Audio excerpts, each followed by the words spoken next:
Hello, everybody. Thank you for your patience. We had a slight technical challenge. I'm promoting my co-host Holly Bell to be a panelist.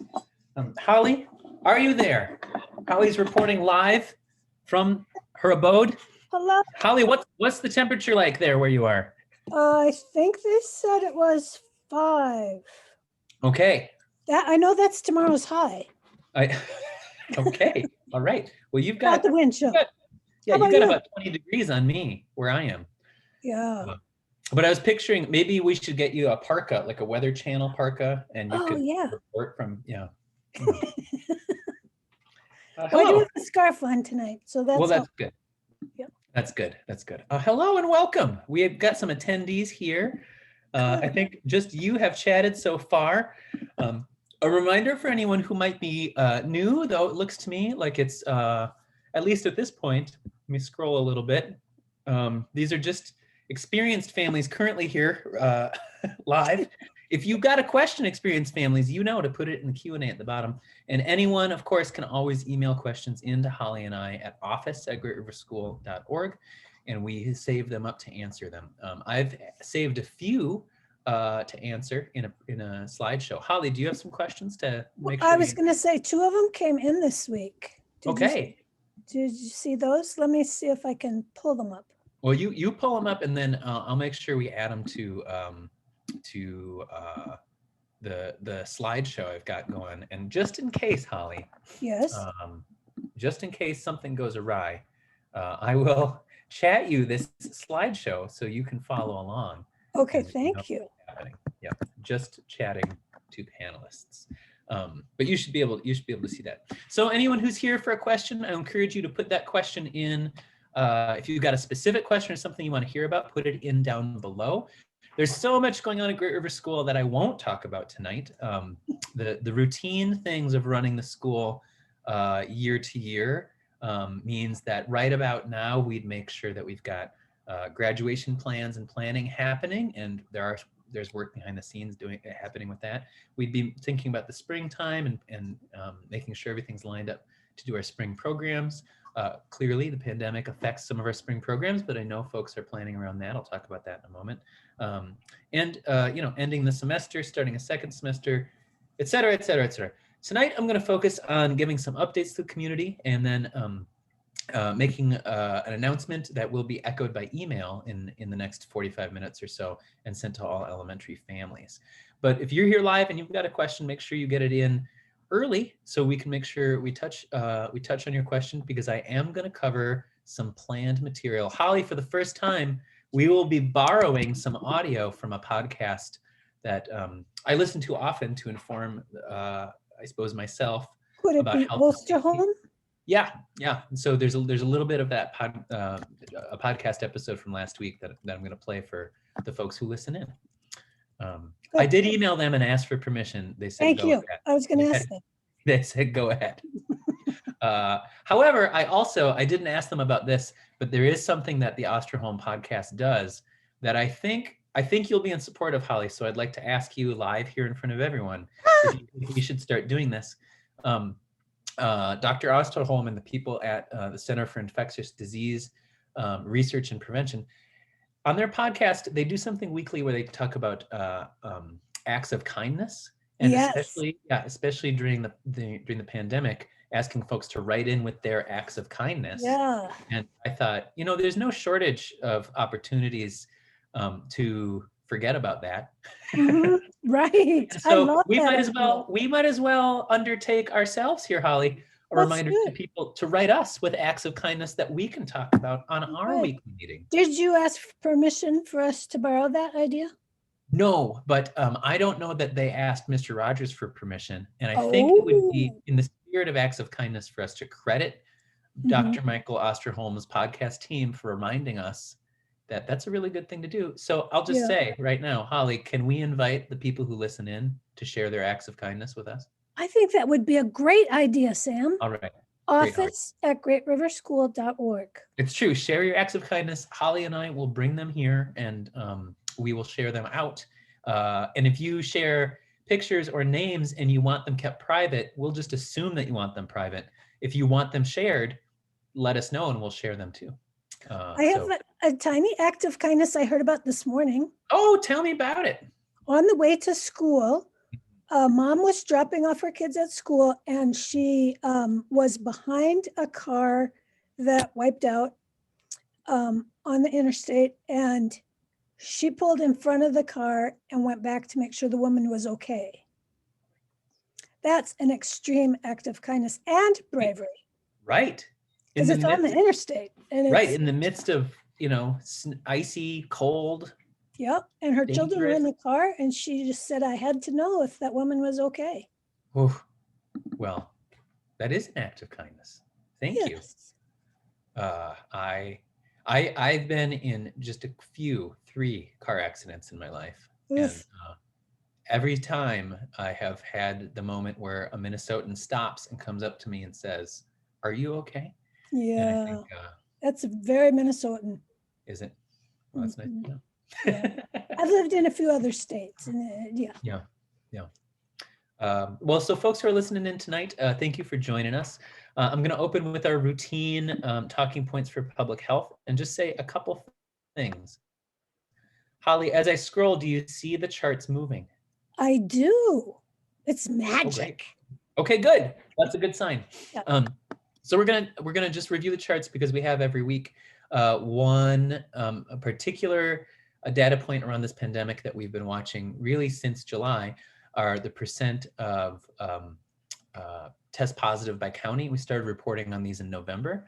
And again, what we want to see are these percent test positive by county around the Twin Cities area to be at or below 5%. They had gone up quite high in December. And what we see right now is they're holding steady. And so what we'd like to see is these numbers dropping. But then secondly, our case rate per 10,000 people, which again is now one data point of several that we're supposed to consider in what model of school we're going to be offering for our students. We do see cases coming down from last week to this week in a 2-week average. And I'll talk a little bit tonight about understanding that our job as a school is not to speculate on these and act heroically or on our own, but is in fact to follow expert advice. And what I know by the expert advice is that these case rates coming down now may likely be a lull in case rates before variants that spread more quickly among adults especially might raise the case rates. However, what we're going to hear tonight is a little bit about how and why we're still working to pursue a plan for in-person learning. And I'll talk a little bit about the kind of data that would change our course of planning. But it is good news to see case rates be lower per 10,000 than they were last week. And again, what we'd like to see is these case rates holding steady now, not only in the 20s, but possibly in the teens. And we will be considering if they hold steady over a course of time, when and how we can open up our SRC adolescent to more adolescents coming in. However, we do have a lot of work going on internally, working toward opening elementary in person. So don't expect as an adolescent who might have been at the SRC before for us to make a quick announcement, say even next week. However, if you are a student who's having extreme challenges at home with distance learning, we do want to hear from you. So please reach out. We can put you in contact often with someone at school. Sometimes they're social workers to go through an assessment with you to see if we're able to support you even now. So just want to applaud both Wendy Fisher at our SRC and all the folks working in the SRC and our social work team for working through that and making sure that students get support they need on site when needed. And then I have this slideshow. Holly, would it be better for me to present the slideshow? I think it might. I do too. Yeah. Okay. Here, let's fix my ability to do so, and then we'll share the screen. So tonight, what we're going to go over is one, any of your live questions, and I'll just put one last plug for anyone who's here live tonight to get your questions in, because as we start going through these slides, we're going to be done tonight at least 6:50, if not a little bit before, because we do have a family open house virtually tonight for potential elementary and then potential adolescent students that I'm hosting. So we'll be out of here on time, but we're going to play a little bit of the Osterholm podcast tonight. Not the acts of kindness sections, but a section in particular where I think a public health expert, Dr. Michael Osterholm, talks specifically about schools and answers two of the most direct questions that I know our community is grappling with right now. So here are some updates that would be good to keep in mind. First off, we have an American Indian Parent Advisory Committee, and we're forming voluntarily a People of Color Parent Advisory Committee, so that there are some forms and some specific rubrics that the state of Minnesota provides for Indigenous folks in Minnesota to use to help make sure that the schools are serving them the best. So there are state laws that guide this and hold schools accountable for it. I think, especially over the past 2 years, I know the Department of Indian Education at the Minnesota Department of Education has really done good work, both with outreach and with revising the tools. And so I wanted to show folks, we're having invites go out this week to families who signed up, and then we'll keep the whole community informed, but both to inform the families who might be participating and in general to give you an idea of what the ideas are behind this, is that the school and the school district get a rubric for self-assessment. And Holly, can you see this? It's really small on my screen. It's small. I can see it, especially if I go like this. Okay. Whoa. So I'll come a little closer. better. Is that a little better? Okay, good. Better. That's good to know. So what we're doing is that we're going through a rubric, and what we're going to do is we're augmenting this rubric, not just for American Indian parents and families, but then for Black and African American families, for Latinx families, for Asian Pacific Islander families. And if there are families for whom I know those umbrella terms are not indicative that you have exactly shared heritage or experience with someone else who might identify in those big umbrella terms. However, they may give a time and a place for people with either similar experiences in schools or in Minnesota, a time to connect with each other. And so right now we do have groups in those big umbrellas, and within those groups, folks can even break out into affinity groups if they share specific cultural heritage. But each group is going to get the ability to rank in several different areas, from full implementation down through no implementation in several different areas for the school. And these standards would start to indicate, both for a school and a school district, say board, where the school district can both invest attention and time and meaningful funding to address these areas. And so this goes through, I think I'm just going to show this area. It goes through 6 different areas, from program support, funding and support, educator effectiveness, both who's teaching and what we're teaching. And then in terms of culture at school, supporting the Parent Advisory Committee, specific to American Indian parents, families, and students. We talk about tribal relationships and engagement of families, and then specifically around student learning and curriculum, what is taught at the school. And families then have the ability to rate in terms of their experience, again, from full implementation all the way to no implementation or planning stage just above there, what's going on at the school district. And so as a school that expanded rather greatly in the past 2 school years, I think we have a real opportunity here to take some of the wonderful parts of this school that may not have been formalized and make sure they're formalized in terms of the curriculum we teach, the way we do recognize our students' heritage and identity, and then really recognize now as a average size elementary and still a small junior high and small high school compared to other schools in Minnesota, but a 780 kids school-wide, how can we make sure that we're really consistent and really meeting expectations from families in this community? And so just as one example of what full implementation looks like all the way across down to the planning or no implementation would be identification of American Indian students. And so it gives guidelines on standards from a full implementation score and then all the way down through a planning or no implementation score. And so we're looking again, it takes all of those 6 areas and breaks them into somewhere between, I think, 3 and 8 different sub areas. So all that work is done for families, and what we're going to have is one entry meeting next week on the 18th, and we'll send that invite tomorrow to families who have signed up for it. We'll also send another invite to all families who are eligible to attend.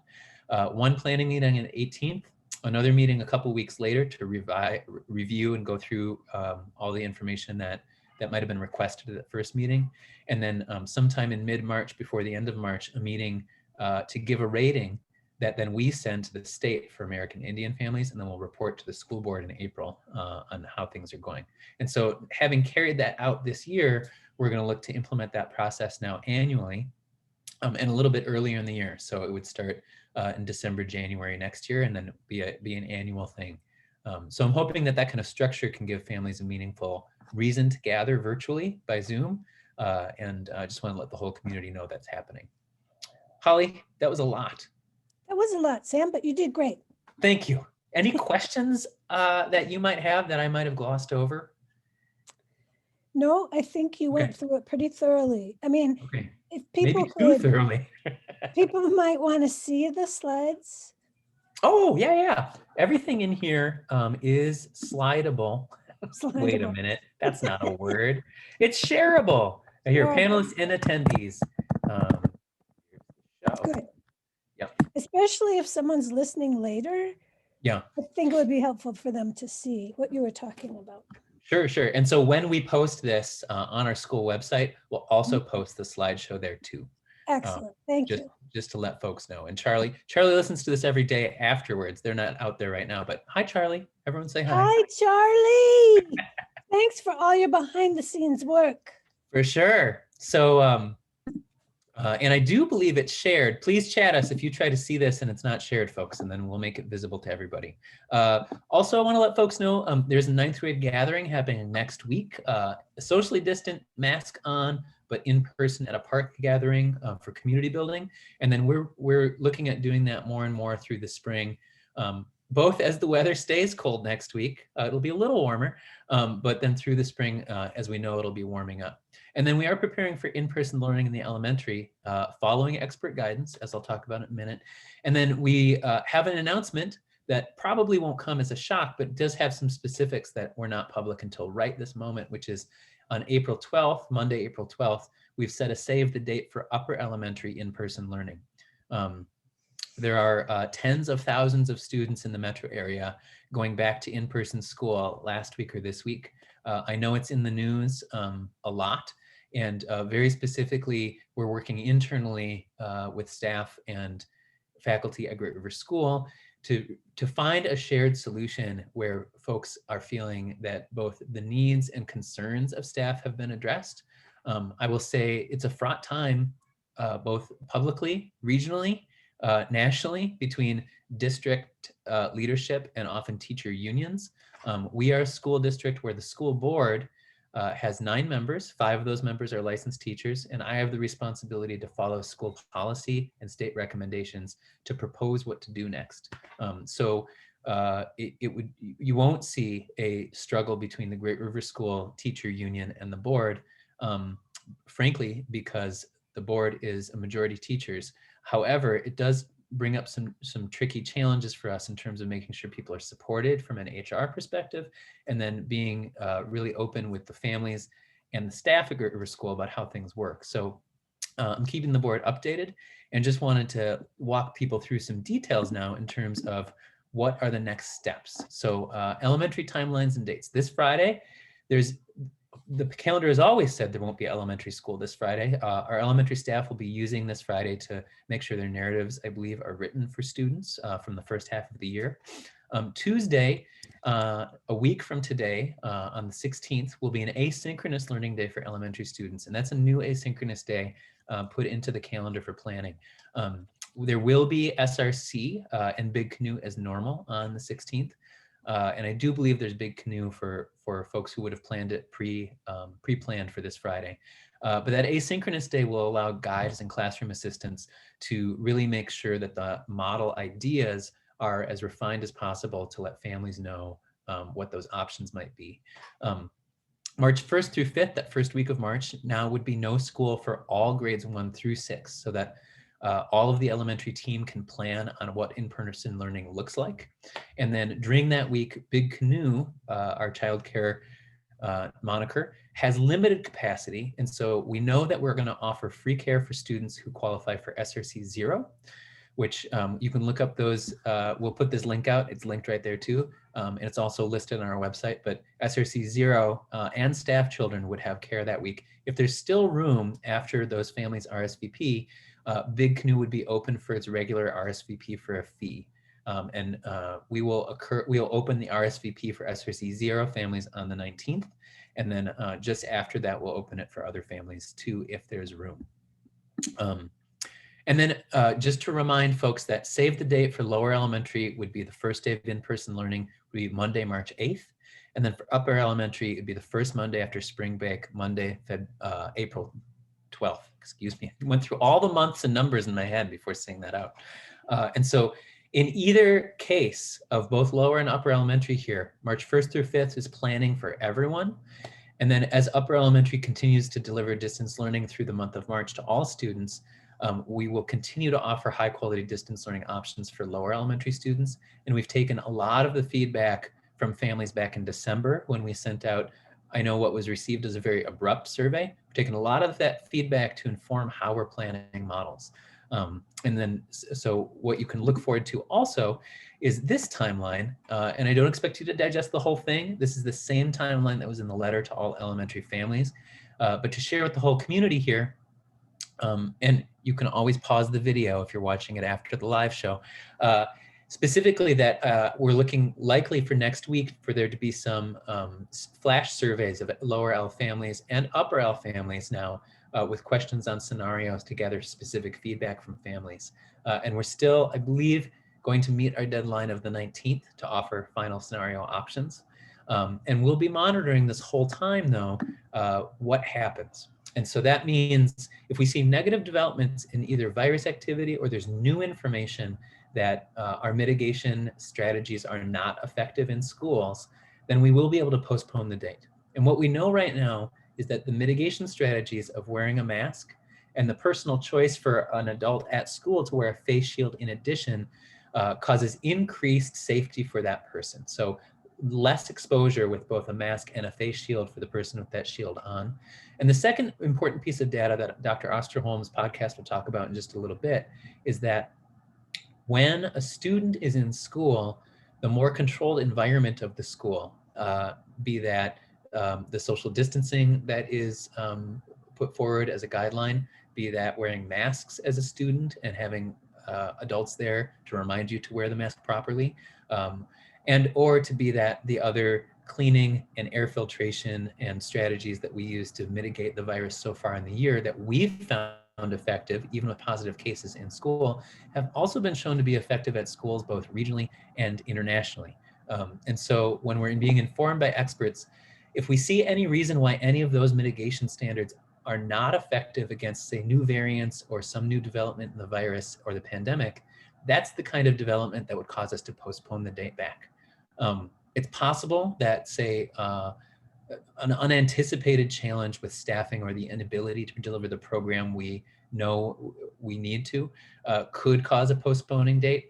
But what's likely is that we'll also see positive developments or effective strategies being used currently at other schools too. And when we see those, we're going to incorporate those in our planning also. We have already been in touch with Montessori schools that are operating in person. And so we're learning a lot from them about what's necessary and working for mitigation, and what mitigation standards were found to be unnecessary or unrealistic and either set aside because they weren't effective or were developed and then augmented. And so we can learn from those other folks who have gained wisdom through their experience. I just wanted to remind folks that we've sent this kind of information out in 3 different letters this past 10 days. One to lower L families, another to all elementary families, and we linked it again in our family newsletter last week. But these 4 sources of information, I think, succinctly summarize what's best informing our decision-making at a school level. So it's an article from The Atlantic that summarizes an argument about go back to school because schools are a safe environment, basically. And I know that that's difficult for me, frankly, as an educator and teacher to trust, really. But the more and more I see the research and recommendations coming from the CDC and Department of Health, what I do see is data about schools informing the recommendations. Tomorrow, the CDC will make a new set of recommendations about school and schooling. It'll be the first revised set of recommendations since the federal government changeover at inauguration last month. I don't know what they'll say, but I do know what they do say tomorrow will definitely affect how the state of Minnesota both supports and sets expectations for schools for all ages.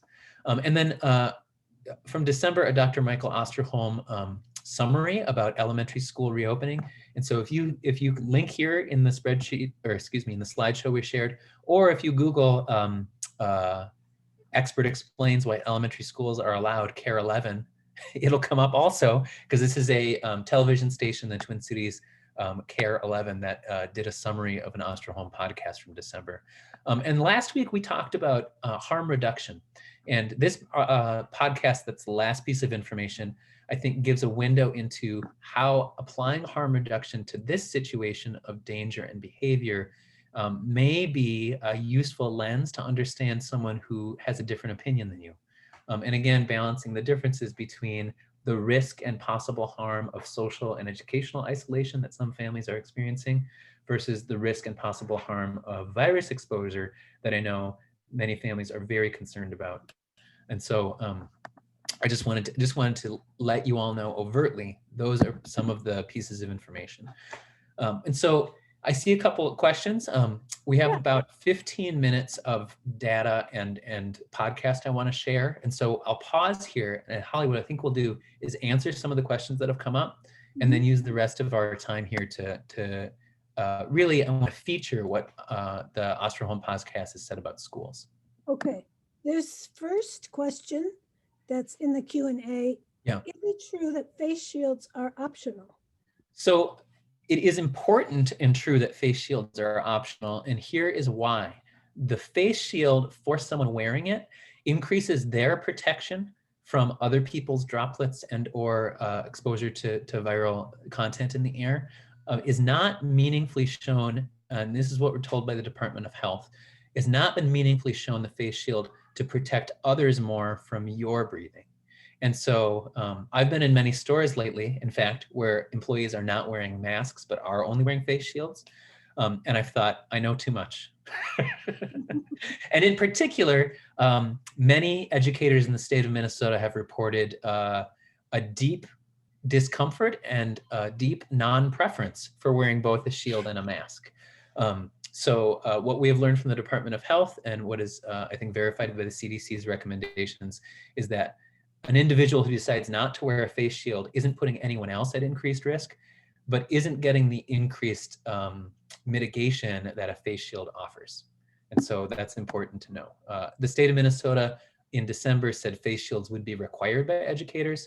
And then it was actually just less than a week later in December clarified that it was highly encouraged, but optional for educators to wear in the educational environment.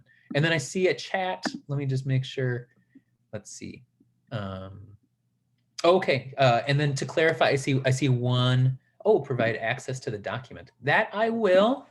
And I see one question. I had mentioned unions and districts coming to some conflict.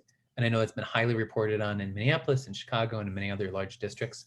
Specifically, I want to identify as a charter school, Great River School has employment standards, we have employment policies, and we have a school board through its bylaws that has to be a majority licensed teachers in a teaching role in the classroom. However, we do not have a union for our teachers, which is why I think we really have to do diligence to make sure that how we work with our employees is really held to a high standard. Oh, let me just make sure I'm changing this. There we go. Anyone with the link should now be able to view this slideshow, and I'm even going to make it commentable. Done. So anyone with this link can now comment if you're attending. So what I was saying is, I I do think that it really holds the school to a high standard of being both transparent and reliable and trustworthy in terms of how we as a school treat all employees at the school. So as a school employee since December 2007, in many different roles, I will say that it has been a real privilege and honor to work at a place where we're all working to make it good and all accountable to do so. And I think now at a time like this, where a union might be the protective layer that a teacher feels is protecting them from unfair working conditions, we have to be really clear at the board level and the school level that advocating for teachers' rights and teachers' fair treatment is something that we have to do both out in the open, and specifically that I want to make sure that anybody who's working at the school has both anonymous and non-anonymous ways to raise concerns. And so all of the anonymous feedback that we get through, say, our website, I make sure to bring any of that around employment to the executive committee of our board. And our school board met once already this month to have a special meeting, and we'll be meeting again to make sure that the way we present this information and the way we're asking of our employees is really clear also. And I just also want to own that we're in the midst of a very difficult situation. That's part of why I wanted to play part of this podcast from the Osterholm podcast. Holly, are there any other questions that you think? There's one that came to me, came to the office. Okay, yeah. And it's not really about COVID, but it is, it says about the Heron to Go. Oh yeah, Heron to Go, please order. And I think we'll just have to pass this along. Wish there was more variety. That's why we're not ordering. Oh. The week before deadline is also hard for our family to keep track of. Gotcha. So actually 2 new developments that will be coming from Heron to Go. We're taking like a little Heron to Go commercial break in the middle of our presentation here. I like this. I should have pulled up a video or something of them. The folks making Heron to Go. Heron to Go, I know, is developing both a subscription plan so that your order would go in automatically. Nice. And then also is developing new menu items that are variety, but also like sustainable and realistic for our staff to be changing and presenting. So that could look like more snackables and more salad dressings and soups, but it also could look like more regular rotation of recipes. So look for that to come. I know folks are working on it behind the scenes. Good, thank you. I think the other question that came in, I think you may answer it later. Okay. And it was about, it's one that Charlie forwarded to both of us about tonight. Okay, well, we can, About wellness checks. What's that? It was about wellness checks. Oh, okay. Yeah, well, I'll talk about that actually in the context of what we're about to hear from Michael Osterholm. Thank you. So we're going to listen to about 3 minutes of a section of a podcast. We'll take a couple minute break to go over what comes next, and there'll be a 9-minute section that that I think is meaningful as background information to see what we're handling here at school. So without further ado, here it is. And then Holly, I'll just ask you to let me know if you can't hear it by tugging on your ear. Number of emails from our listeners over the past few weeks about schools and whether we can reopen them for in-person learning. First one is from Denise, who writes, currently the district that I work in New York, is using a hybrid model where 2 cohorts come on alternate days. However, we are quickly moving towards full-time business as usual. I really don't understand this thinking with increasing rates of infection. I already feel like the hybrid model puts my health at risk. Moving to full-time with all students is terrifying. What are your thoughts? And Chanley writes, an article today on CNN's website said the UK is out of control with COVID now because they left schools open when the new variant was first spreading. The CDC said B117 would be the major variant in the US in March. So doesn't it follow that if we open schools now, in the first 100 days of the Biden presidency, as promised, the same thing will happen here? Why the push to open schools everywhere now when we know B117 is coming? And Mike, I'll just note that while these 2 listeners are questioning the wisdom of reopening schools, there are many people in this country who want to see schools reopened. So where are you on this issue? Well, let me first make a very important disclosure.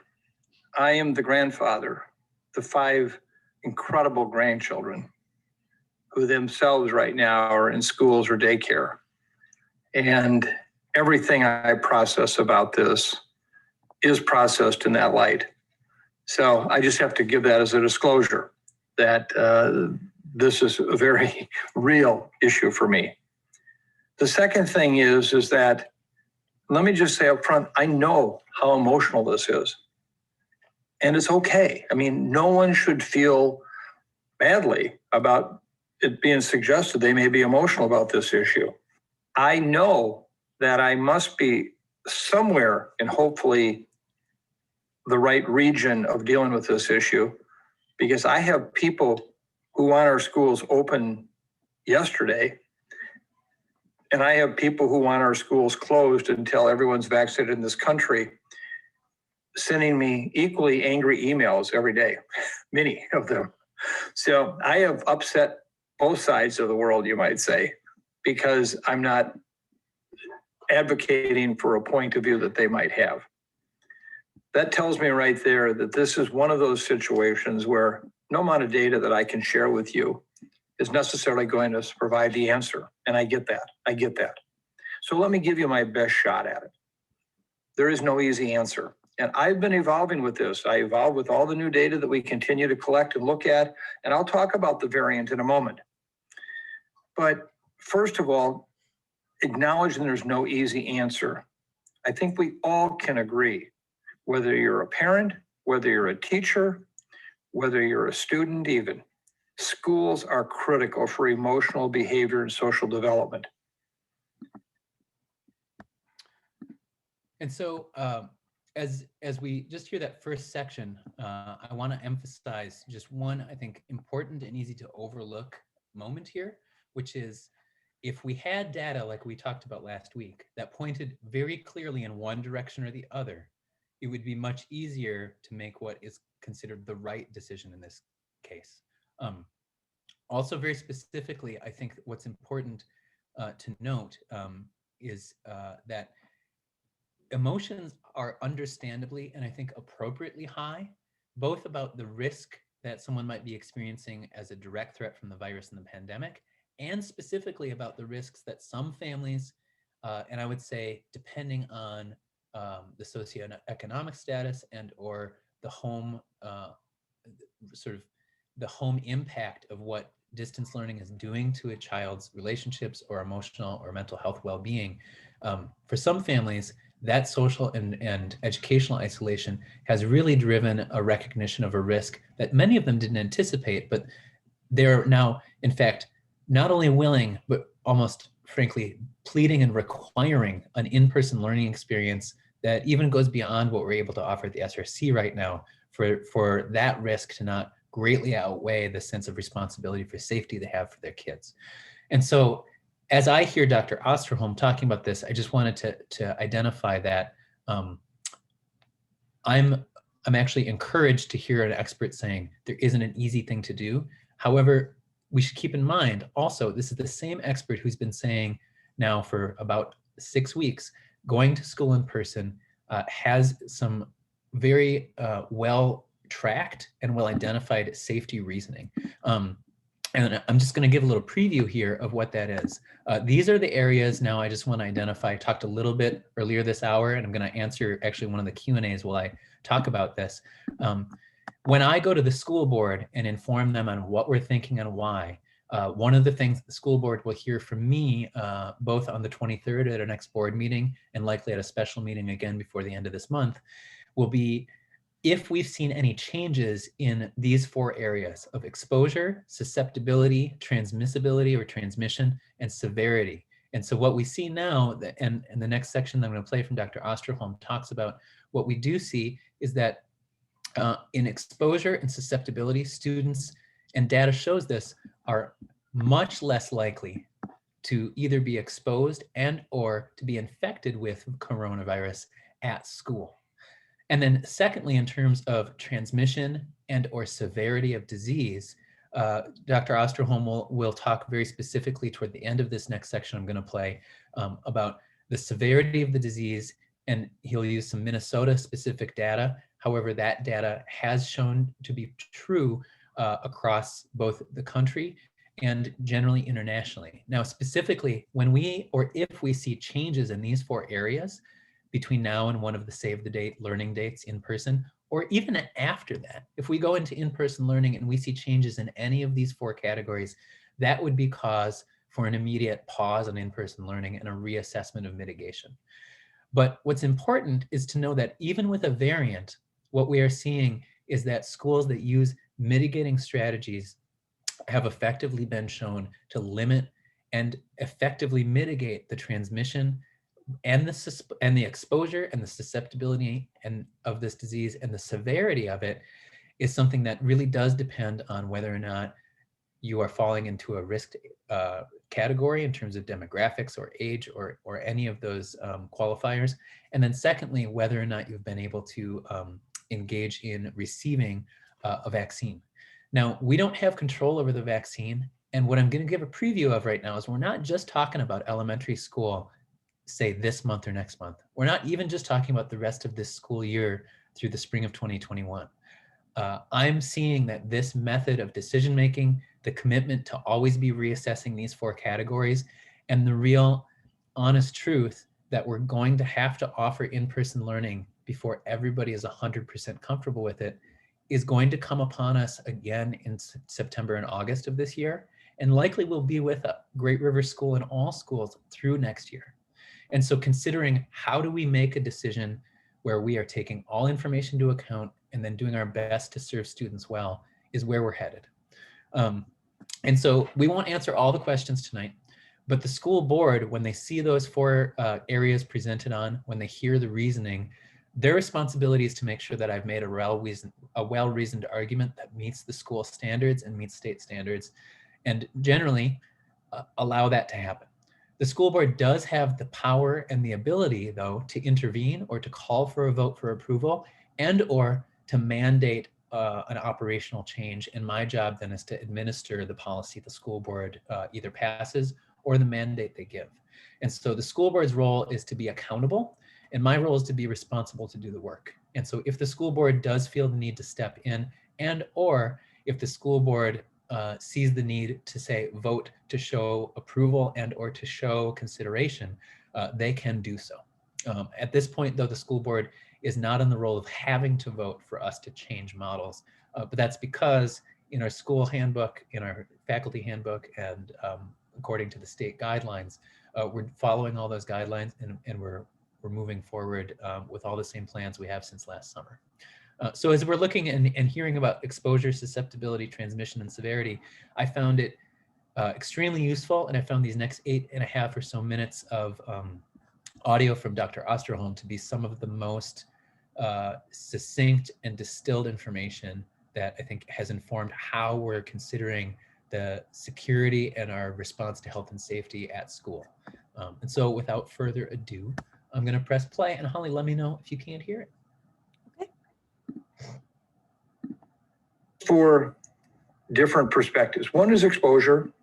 How likely is it for a teacher or a child to be exposed in school? Susceptibility. How likely is a child or a teacher to be infected if they're exposed at school? Transmission. How likely is it for a child or a teacher to transmit in the school? And finally, severity. How likely is it a child or a teacher will have a severe outcome if they get infected in the school? So let me just briefly go by what we know. If you look at exposure, the data have consistently demonstrated that children in schools actually have lower risk of exposures of the virus than actually just in the community. There was just a new report released this week, published by the CDC, addressing 17 K through 12 schools in rural Wisconsin and looking at their incidents through a large part of last year. And they actually found that after following several thousand students and over 600 staff, that there were only 191 COVID cases in staff and students, with only 7 of those thought to be as a result of in-school transmission. And this is when the community had much higher rates of transmission. I could go through other studies that show the same factor. Kids are just not nearly as often infected, and they're just not nearly as often transmitting the virus to others, particularly those who are in the younger ages.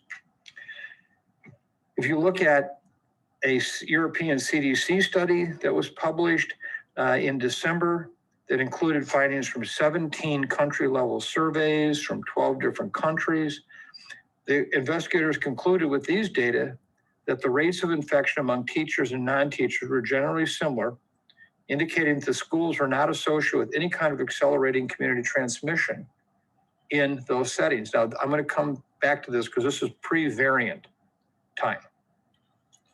So if you look at this, it really suggests that there's something very different about the lower rate of infection in kids. And let me just emphasize that, in that if you look at influenza, on the other hand, that has historically been a situation in schools where they actually serve as, you might say, the igniting event in a community. We often see the outbreaks begin, particularly in the K through sixth grade level, where we see tremendous transmission of influenza viruses. We're not seeing that here.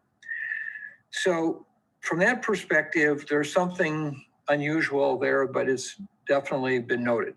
With regard to susceptibility, the studies that have been done in this area show that school outbreaks are rare, even when community spread is relatively high. Again, there is something where in that controlled setting of a school, whether masking is part of it, distancing, that school outbreaks are rare. There is one exception that I want to point out. And this is one that is a somewhat ironic situation because it's been at the heart of a lot of debates. High school athletics have been associated with a number of outbreaks, not in school activity. And yet, what do? We put kids in distance learning and then bring them back for sporting events and training. So we just have to deal with that fact that we do have ample data showing the sporting events somehow have contributed to the transmission. Let's take a look at disease severity. How likely is it for a child to die? Or how likely is it to have them be severely ill? Through the course of this pandemic, as we know, it's notable the difference in severe outcome by age. In Minnesota, we've had one child under the age of 19 die from COVID-19, and that child was not in daycare or in school. We've had no children between the ages of 5 up to 19 die. We've only had 9 people as young adults, 20 to 29 years of age, die. That compares to over 6,000 deaths that we now have in this state. The same is true if we look at hospitalizations. The number of children who have been hospitalized, for example, between the age of 5 and 14, that school age we might be most worried, only 44, and I say only, knowing that that's still significant, only 44 kids out of over 4,836 individuals hospitalized have been in that age group. Take influenza as a comparison for what we are seeing happen right now with COVID-19. In the last 8 years in Minnesota, 31 kids in daycare or in schools have died from influenza. Most of these were largely acquired in school. We've not closed down schools for that. And we know that we can't get to zero risk. I hear it said often, if there's any risk, it's too much risk. If that's the case, we will never open schools again, ever, because of the fact that influenza by itself will create as great a risk, if not a lot more, than we could see anything with COVID-19, as we have seen it to date. So looking at exposure, susceptibility, and severity, I can understand why it's important that we bring our children back to school as we can because of the emotional, behavioral, and social development aspects. And if we look at the data on teachers, the same thing is true in terms of their risk of acquiring COVID-19 and having a serious outcome. Now in Minnesota, we'll be testing teachers every 2 weeks. If something changes, if the data changes, I'll be the first to, say, wait, time out. But we don't have that, which now brings us back to transmission. That's the last of the 4 categories. This is the one that concerns me a great deal. And I say concerns me because, as was asked in the question, what does this mean with the variant of concern, the B117? We have seen in Europe that in England, Ireland, Denmark, all these countries, school closings was an important part of addressing community-wide transmission. And in fact, in England, as they shut down the country to try to stop this transmission before Christmas, they went through a period where the only thing that was open was, in fact, the schools. And they finally came to the point of deciding we even have to cancel schools because we're not controlling the infection sufficiently. Now, why is that different than what we're seeing with these other strains of the virus? I don't know. Is it in fact true that closing the schools have made a big difference? I don't know, but it sure seems like it. So for those who think I'm talking out of both sides of my mouth, I am, but simultaneously. It's an issue right now where I'm prepared to say, I think the data supports the fact that we can and should open these schools with all the safety requirements in place that we can possibly put in place.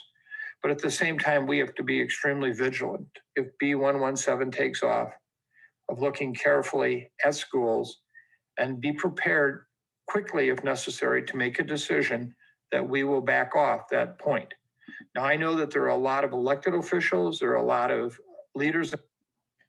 And so I'll pause there because he goes into the idea that a lot of folks are trying to be basically winning or gaining some popularity by meeting expectations in opening schools. What I think is important in what I hear from Dr. Osterholm there for last week is that from all the data we have, yes, we need to act to move toward in-person learning. And we got to know that there are things on the horizon we can't control, and there might even be things on the horizon that concern us. At this point, though, I expect not only through the spring, not only perhaps in March and April to hear more about the variant and its possible activity here in the United States, but I expect there could be more variants. I also expect that we might find that a vaccine is not last as long as we thought it would, or is not as effective as we want it to be. And so that's where I want to just identify that a vaccine is a very important step, and really keeping in mind that in the long-term response to this pandemic, understanding how to offer in-person learning and respond effectively to quarantine when we need to pull back into distance learning if we need to, that's the muscles we're going to have to gain the use of. And so as we plan for in-person learning, we're not doing it without caution. And in fact, we're not doing it, I would say, with the idea that we'll never have to go to distance learning again. We're doing it because I see in the marathon of response to this pandemic, we now need more tools to respond over this long period of time than just wait until it's safer. And I know Dr. Osterholm said some things in that 9 minutes that could be very controversial for you from your personal perspective or from this perspective of your family. What's, I think, informed me about hearing that kind of podcast directly and hearing that kind of same thing from the Department of Health is to understand that it's not going to be 100% one way or the other. There are going to be threats, and there's going to be the need to take into account the challenges of trying to operate. So there's some big questions that I want to wrap up by answering. Holly, did you have a question? I do have one. Okay. I read in the family newsletter that wellness checks will not be done at school any longer, and that parents and teachers are asked to do these at home. This seems like an odd thing to do as the school plans to start in-person learning. What is the thinking behind eliminating this practice? Are there other safety practices that will be changed or optional? I also read the daily health forms are being used as a safety measure tool. what is the percentage of students and or staff that fill these out daily before beginning the school day? Thanks. So especially as we return, that daily health form is what our school nurse has advised that we focus on using. And then secondly, the wellness checks of taking temperature as a student enters the building. And I won't go deeply into this, and I will say, I'm an educator. My area of expertise and training is not public health. I am a learner and I do administer policy. And one thing that I have learned specifically from epidemiologists from the Department of Health and Education is that a temperature check at the door, if it causes folks to stop, to spend more time in proximity to each other, and or to not get through and to their mitigated areas as effectively and efficiently as they can, it would actually reduce the security and safety of people from spreading the virus if someone is infected with it. Also, that the lack of smell and taste and earlier signs of illness are what we want people to be vigilant and looking for, and that those happen either one or both or a combination of fatigue, respiratory symptoms, and or the loss of smell or taste often happen much before fever. And so by the time you have a fever, you've already been contagious. And so the ability to take a temperature for somebody who's reporting symptoms, we can and will still do that. We have that ability. But that temperature taking at the door is something that our school nurses, in fact, advised was not as effective as making sure it's done at home. And so we will be attending more to working toward as much compliance as possible for both staff and families using that at-home check. And so that'll be something that gets sent out again this Thursday to all SRC families. And we're reminding staff tomorrow, if they're working on site at all, even once a week, to be using that form before they come in so we can start building that database of data of information. And so if we could, in a speed round, I just want to be accountable to some of these very important questions that often come, I think, in really strongly held convictions and emails that come to us by email. And so the first actually would be one that I didn't get here in that fourth bullet point, which is when I say staff vaccinated, I think last week I reported that we had 11 staff vaccinated. What that means is they received their first appointment for their first round of either the Pfizer or Moderna vaccine. The Johnson & Johnson vaccine or other one-dosers are not available to us yet. We only have, I believe, one staff person who's received 2 doses. And I also don't underestimate the ability to be misheard. And so I'm not trying to give any sense of assurance. I'm just trying to give actual reports. And also I will say one thing that I know is being considered right now is whether or not to space out the second doses much farther than 2 weeks so that more people can get the 60 or 70% effectiveness that one dose of a vaccine gives you. And so I'll keep you updated if I hear more from the Department of Education about that. Why not go back sooner? Other schools are doing it! Exclamation point. Well, we are taking into account feedback from our staff and feedback from our families that moving quickly was not a value prioritized by the majority, or even frankly by more than a very small percentage of respondents to our survey in December. But making sure we keep everyone in mind was, and we're taking time to do that.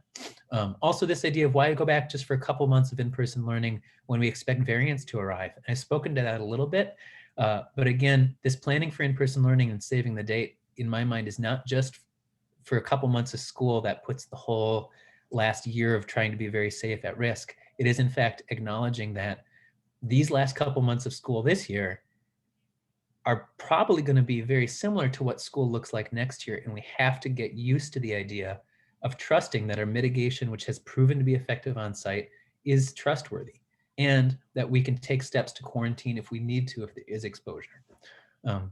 And then I think an important one that we will talk more about next week, but what will employees do? Will any employees have to make decisions that are uncomfortable? And is GRS forcing employees to return to work? So employees will have to make really difficult decisions, some of them, especially if they are in a situation where they don't feel personally comfortable returning in person.